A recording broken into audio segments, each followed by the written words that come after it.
بسم الله الرحمن الرحيم إن الذين آمنوا وعملوا الصالحات وأقاموا الصلاة وآتوا الزكاة لهم أجرهم عند ربهم ولا خوف عليهم ولا هم يحزنون.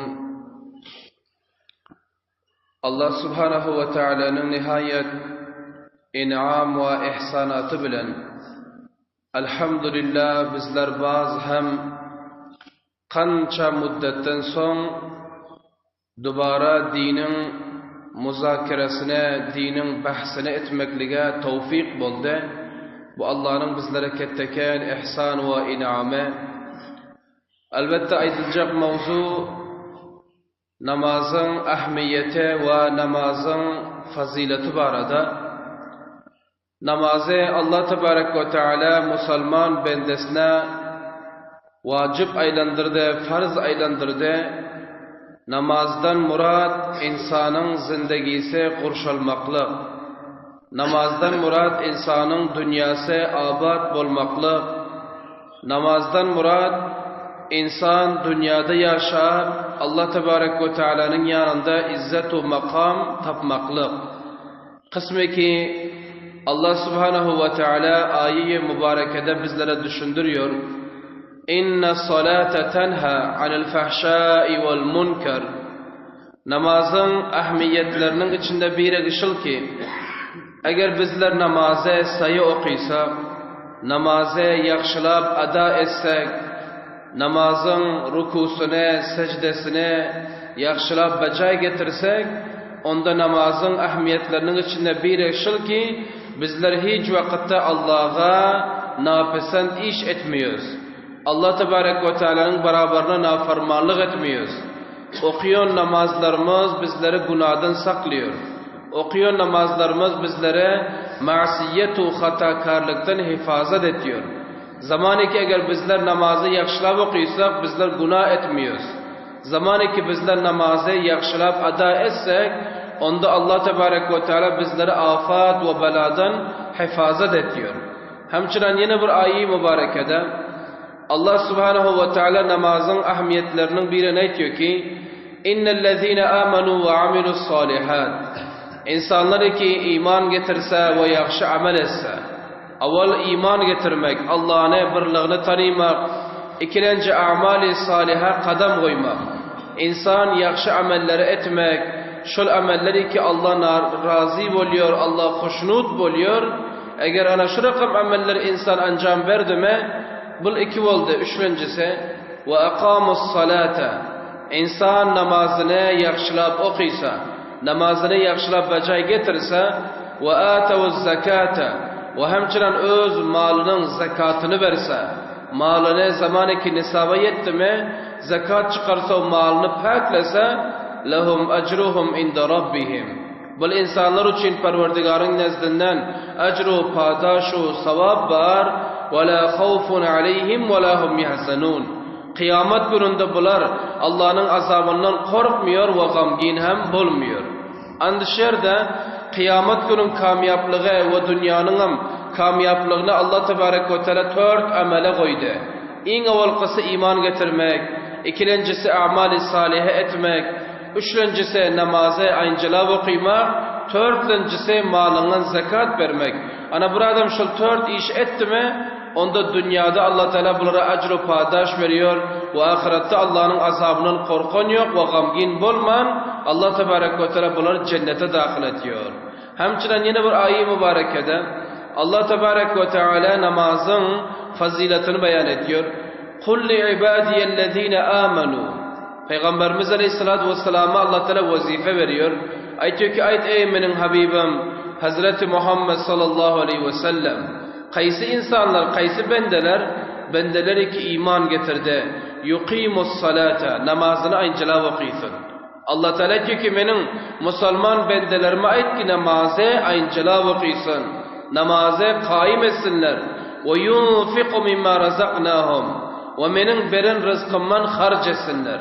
Allah Teala kança miktar ki insana mal veriyor, dünya nasip eden, ana şol andazadan insan diyor bendelerim harc etsin sirra ve alaniyeten, yani gizlap versin ya görkezip versin, min qabl an ya'ti yawmun la bay'un fihi ve la khilal. Allah tebarek ve teala diyor, ol günü gelmezden evvelki o günde ne dostluk var ve ne harid-i furuh var, ne insana pulu mesela kemayisine degiyor, ne insanın amel kemayisine degiyor. Ana şu rakam gün gelmezden evvel yaxşı amel etsin deyip Allah tebarek ve teala bizlere aytıyor, peygamberine düşündürüyor. Anında bu ayı mübarekeden belli oldu. Zamanik eğer bizler iman getirip namazlarımızı ayıncalap okuysak ve Allah'ın veren malından harc etsek Allah'ın yoluna, onda Allah tebarek ve teala bunu kabul edip ahiretin müşkülatlarından bizlere hifazet edecek ekeni. Hemçinin yine bir ayı mübareke geliyor. Hazreti İbrahim aleyhissalatu vesselam Allah Teala'ya dua edende. Bu dua neme? İbrahim aleyhissalatu vesselam edende ki Rabbi cealni muqimas salat. Ey Parvardigara, meni namazı ayıncalap okuyonlardan aylandır. Meni namazı ayıncalap okuyonlardan aylandır. Ve min zürriyeti Rabbena. Hemçe menin avlatlarımı hem namazı ayıncalap okuyonlar aylandır deyip İbrahim aleyhissalatu vesselam dua edende. Anında bu ayı mübarekeden bizlere malum oldu. Bizler zamaniki namaz okuyoruz, namazı ayıncalap okuymalı ekeni. Namazı sazlab okuymalı, namazın içinde okuyan kıraatlarımız, rukumuz, secdamiz, kavmamız, celsamiz eğer sazlab ada olsa Allah tebarek ve teala bunu kabul ediyor ve bizler her bir bela musibetten hifazatta da oluyoruz. Ondan sonra başka bir zat bildiriyor oluşur ki hemşe dua etmeli. Dua etmeli ki ey Parvardigara, meni namazı ayıncalap okuyanlardan aylandır. Ey Parvardigara, avlatlarıma hem namaz okuyanlar aylandır deyip insan öz hakkına da dua etmeli ve avlatlarının hakkına hem dua etmelekene. Hemçinin hadis-i mübarekede geliyor. Kurrat ibn Da'mus radıyallahu teala anhu aytıyorlar. Men diyor Peygamber Huda aleyhissalatu vesselam'a diyor Haccatul Veda'da mulakat ettim diyor. Haccatul Veda Peygamberimiz aleyhisselamın ahirin hacı oluyor. Men ayttim diyor ki ya Resulallah sallallahu aleyhi ve sellem ma ta'ahadu ileyna. Bana ne vasiyet edecek dedim diyor. Ya olsa bizlere ne vasiyet edecek deyip Peygamber Huda aleyhisselam'dan diyor men sordum diyor. Hazreti Resulullah aleyhissalatu vesselam bana nasihat etti diyor. 4 nasihat. 4 nasihede Peygamberimiz aleyhissalatu vesselam bana aytdı diyor. Näme dedi en awal? A'hadu ileykum an tuqimas salat.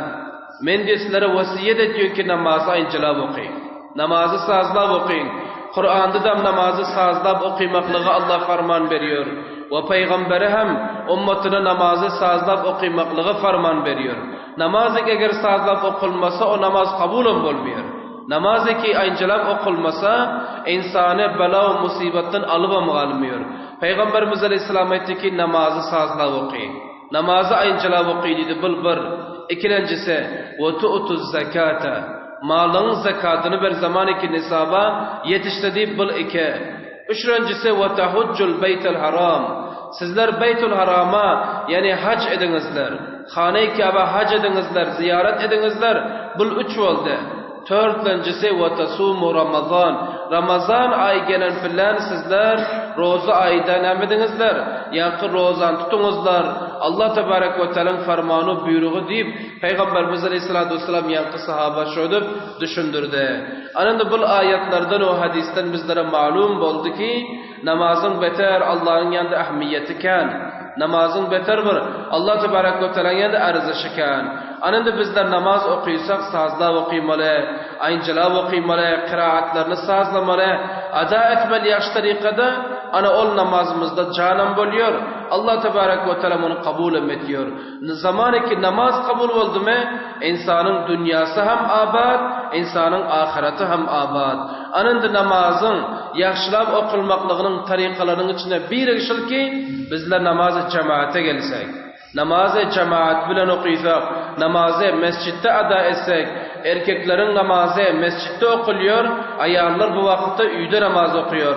Ana şu illetten insanlar namazın zamanı ki cemaate geldi mi, onda eğer kıraatında nuksan var, ruku secdesinde noksan bolsa, onda imamın izinde gelip okuydu-mu, imamın kıraatı sayı oldu-mu, onda muktadilerin namazı sayı olup gidiyor. Ana şu lehazdan namazı cemaat bile okuymaklıkta beter bir ahmiyet ve beter bir muhim. Anında garan, Ramazan ay gidenden beri cemaatler kança sustayan? Ramazan ay gidenden beri cemaatler, mescitlerin saflar beter eksil kalan. Indi namazımızı dubara candar edip, misli ki roza ayda saflar doldurup mescit okuyorduk. Ana şunun şekilde indi namazları mescitte okuyup safları doldurup Allah Tebarek ve Teala hoşnut etmek zamanı. Allah Tebarek ve Teala her birliklerimize tevfiku, hidayet versin, namazlarımızı sayı tarikada ada etmeklige. برای مشاهده ویدیوهای بیشتر به کانال یوتیوب سخنرانی های علماء ترکمن سر بزنید، مشترک بشید و منتشر کنید، اجر ببرید.